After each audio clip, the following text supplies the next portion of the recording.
രേഷ്മ ടീച്ചറിന്റെ വീടിന്റെ പാല് കാച്ചാണ്. നുള്ളി പറക്കിയാ പോലും എന്റെ 5 പൈസ ഇല്ല.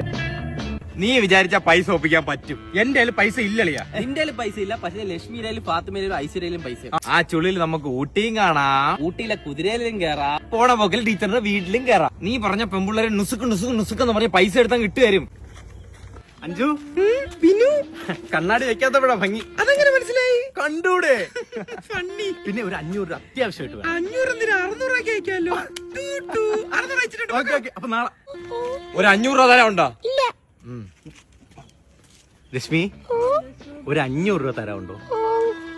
ഗൂഗിൾ പേ ചെയ്താൽ മതി. ആംബുലൻസിന് സൈറനാ. ഞാൻ ചോദിക്കുമ്പോഴൊക്കെ പിള്ളേര് മുഖം മാറ്റി കളയുന്ന കേട്ടോ. എടാ, ഒരു മര്യാദ വേണം. നിങ്ങൾ വിചാരിക്കുന്ന കല്ലത് ഒന്ന് സോപ്പിട്ട് കാര്യങ്ങളൊക്കെ തിരക്കി അങ്ങനെ അങ്ങനെ അങ്ങനെ അങ്ങനെ വേണം ചോദിക്കാൻ.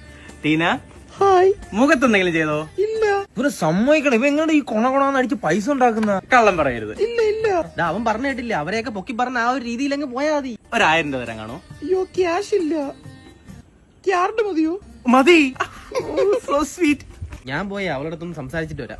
ഭയങ്കര രസമല്ല കാണാൻ. ഷേവ് ചെയ്താ? അയ്യേ പോടാ. വിനു കരയാതെ കാര്യം പറ വിനു. നമ്മുടെ അജിന്റെ ബാക്കിൽ നിൽക്കുന്നു. പറ വിനു.